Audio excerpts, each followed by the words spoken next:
नई दिल्ली भरिसां जेहा ऐं डहाणी धुरियुनि में तकरार तां हथियारबंदनि जो हमिलो, ॿ ॼणा मारिजी विया। जेहा ऐं डहाणी बिरादरी जी धुरियुनि में हलंदड़ खूनी तकरार ॿीहर भड़की पियो। मच्छी मारींदड़ ॻोठाणनि ते हमले में 2 ॼणा मारिजी विया। मारिजी वियलनि में जेहा धुर जा 2 ॼणा अयाज़ हुसैन ऐं मोहम्मद हसन शामिल आहिनि। धुरियुनि में छिकताण तेज़ थी वई, इलाक़े में ॾहका पकिड़िजी वियो।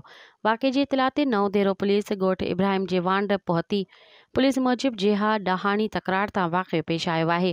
अयाज़ अली ऐं मोहम्मद हसन वार रेगुलेटर वटि मच्छी मारे रहिया हुआ त हथियारबंदनि मथनि फायरिंग कई। पुलिस जो चवणु आहे त हिकु ॼणो मोहम्मद हसन गोलियूं लॻण सबबि वारहे कैनाल में किरी पियो। लाश जी ॻोल्हा कई पई वञे। जवाबदारनि खे जल्द गिरफ़्तार कयो वेंदो। मज़ीद ख़बरनि ऐं तफ़सीलात लाइ विज़िट कयो असांजी वेबसाइट www.awamiNewsHD.com ऐं ॾिसंदा रहो अवामी न्यूज़ HD।